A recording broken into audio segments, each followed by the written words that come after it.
Welcome to the next array series. This is the array part 4. Welcome to the array part 4. Okay, today we are going to discuss the another operations related array.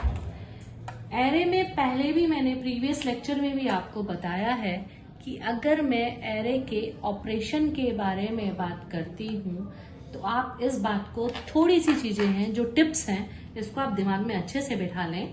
Array में हर एक element या फिर array में हर एक number A of आई होता है, जहां पर आई 0 से लेके एरे की लेंथ तक जाता है। लेंथ मतलब जो भी हम एरे के डिक्लेयर करते हैं, जैसे मैंने डिक्लेयर किया ए ऑफ 10, मैंने डिक्लेयर किया यहां पर ए ऑफ 10, तो इसका मतलब यहां पर जो आई है वो जाएगा 0 to 9। मैं बात C++ के सिंटेक्स से कर रही हूँ, सॉरी। और दूसरे सिंटेक्स में आप एरे को अलग से मतलब ले सकते हो। एक्चुअली C और C++ एक ऐसी प्रोग्रामिंग लैंग्वेज है जो प्रोग्रामिंग के बेस को समझाती है। तो यहाँ पर मेरा मोटिव है प्रोग्रामिंग बेस को समझाना, लॉजिक बिल्ड करवाना, ठीक है। तो ये हमारा एक बेसिक कॉन्सेप्ट है जो मैंने बताया है, जो ऑपरेशन करते हुए आपको याद रखना है, ध्यान रखना है। तो अब हम परफॉर्म करने वाले हैं एरे में कुछ ऑपरेशंस। जैसे रब कर देते हैं पूरा बोर्ड, तो मुझे जगह चाहिए होगी।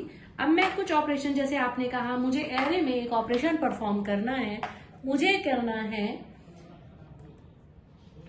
Replace all 0 value in array with new number. यानी कि जितने भी मेरे एरे में 0 हैं उन सबको मुझे नए नंबर से रिप्लेस करना है। मेरे पास एरे आया 2 5 0 7, एक हम इधर कर लेते हैं, थोड़ा सा इधर बढ़ा देते हैं, ठीक है। तो मेरे पास this is the array. For example ये एरे में 9 एलिमेंट है and so on.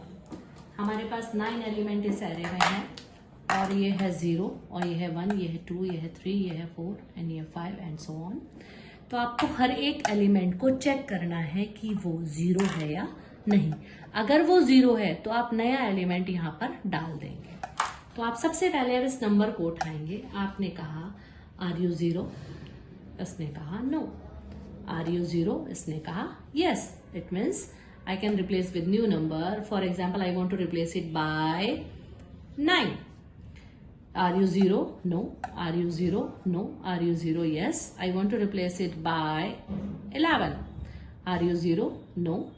Okay, fine. So, and so on. Now my array is 3, 9, 2, 5, 11 and 7. This is my new array. तो ये मेरा एक नया array है। अब हमारे पास इसमें थोड़ा सा एक इशू आ जाएगा। वो क्या आएगा कि आपको इसमें पर्टिकुलर हर एक पोजीशन, यानी कि 0 से लेके 9 तक हर पोजीशन पर जाना है और चेक करना है कि ये 0 है या नहीं। हम कोड कर रहे हैं, अभी हम कोड कर रहे हैं रिप्लेस ऑल 0 नंबर्स, मतलब all 0 values in array with new number. कोई भी नई वैल्यू से हम उसको रिप्लेस कर रहे हैं। तो ये लॉजिक मैंने आपको क्वेश्चन यहाँ दिखा दिया था, ये लॉजिक मैंने आपको समझाया। ये this logic we are going to implement, ठीक है। तो हम इस लॉजिक को इम्प्लीमेंट कर रहे हैं। कैसे हम इसको इम्प्लीमेंट करेंगे मैं आपको बताती हूँ। अब हमने सबसे पहले क्या हुआ, एरे में हमने इनपुट किया, हम गए मेन पे। जब हम गए इसमें, हम यहाँ गए मेन में, हम हैं इस वक्त मेन कोड में। जब मैं मेन कोड में हूं तो मैं सेम उसी तरह से एरे का प्रोसीजर फॉलो करूंगी।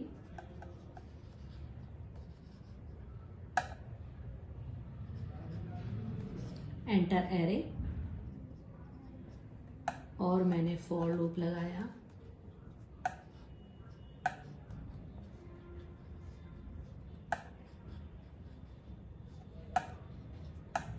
और मैंने बोला यहाँ से बिल्कुल उसी तरह से जो मैंने एरे इनपुट कराया।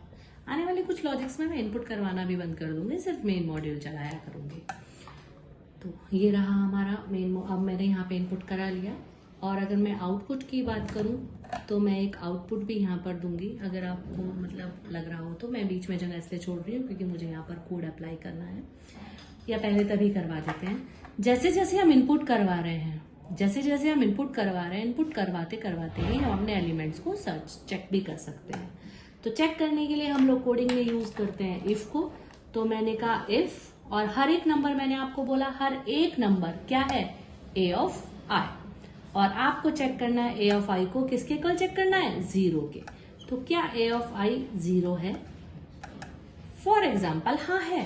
अगर है तो आपको क्या डालना है, नया वैल्यू। तो आप एक नई वैल्यू सी इन कर लीजिए तभी, एज इट इज ना, मैंने इसको दे दिया ना। आप सी आउट करके कर सकते हैं, यहां पर एंटर,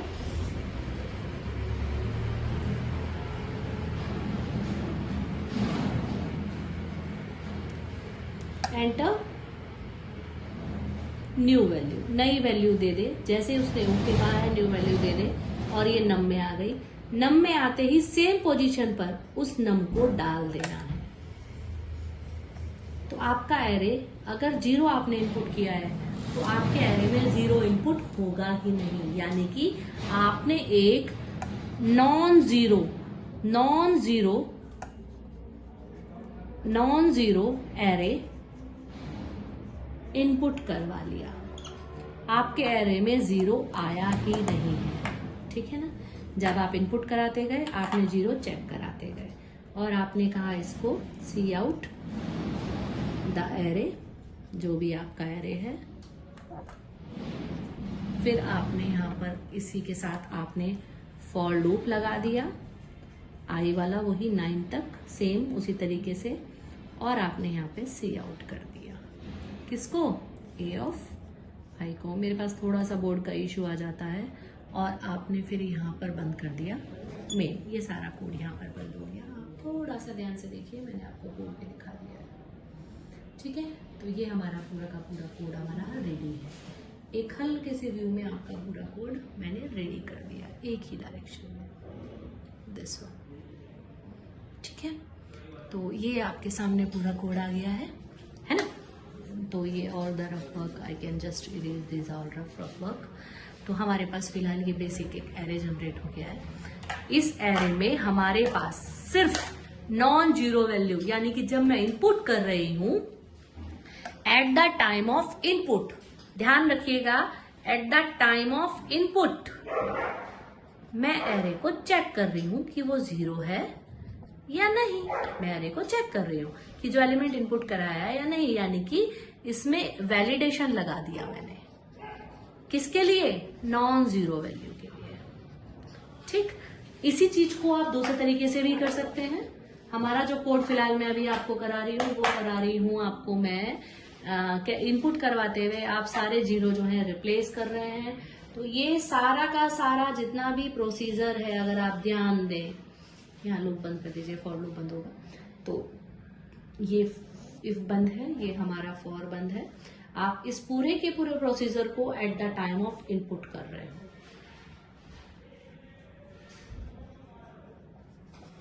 यानी कि आपने 0 इनपुट को अलाउ ही नहीं किया, आप 0 को अलाउ ही नहीं कर रहे कि वो एरे में इनपुट हो पाए। लेकिन आपने कहा नहीं भाई, मुझे अलाउ का टेंशन नहीं है, मुझे ये टेंशन है कि जब मेरा एरे मुझे अलाउ का टेंशन नहीं है, लेकिन जब मेरा एरे इनपुट हो जाए तो उसके बाद मैं उस एरे को चेक करूं। तो इसका सिंपल तरीका है, आप क्या करेंगे, इनपुट तो करवा लेंगे। आपने यहाँ पे इनपुट खत्म कर दिया। इनपुट के बाद आप यहाँ पर at this position separate for loop लगा लेंगे, वही I to 9 वाला सेपरेट फॉर लूप लगाएंगे और ये सेपरेट चलेगा। तो यानी कि आपके पास 3 लूप हो गए। एक तो बेटा आपका ये इनपुट हो गया, फिर दूसरा फॉर लूप यहां से लेके ये जो आपने एक लूप और यहां पर ऐड किया है इस जगह, ये आपका बन गया प्रोसेस वाला लूप, और आउटपुट का लूप तो आपके पास है ही पहले से। तो आपके पास 3 लूप का प्रोसेस बन गया। तो ऐसे में क्या होगा, इस लॉजिक में 0 इनपुट तो होगा, लेकिन इनपुट करने के बाद आप उसको सर्च करके रिप्लेस कर रहे हो। आप उसको सर्च करके रिप्लेस कर रहे हो, तो this is also a kind of operation in array. तो ऐसे एरे के ऑपरेशन को आपको समझना है कि आपके पास अलग अलग चीजें हैं, अलग अलग कॉन्सेप्ट है, आप इनपुट करवाते हैं। ये चीज आपको खुद को एनालाइज करनी पड़ेगी। आप जितनी प्रैक्टिस करेंगे तभी आप इस बात को समझेंगे कि आपको कब लूप के अंदर, मतलब कब आपको इनपुट लूप में ही कोई लॉजिक लगाना है या कब आपको आउटपुट लूप में लगाना है। हमारे पास अलग अलग कॉन्सेप्ट होते हैं, तो यही चीज मैं आपको समझाना चाह रही हूँ इस लॉजिक में। फिर से आप देखें, आपके पास 3 लूप हैं। एक लूप आपने इनपुट के टाइम पे लगाया, दिस वन, एक लूप आपने प्रोसेस लगाया और एक लूप आपने आउटपुट लगाया। तो किसी भी ऑपरेशन या किसी भी ऑपरेशन को कंप्यूटर साइंस में जब आप परफॉर्म करते हो तो आप इनपुट, प्रोसेस और आउटपुट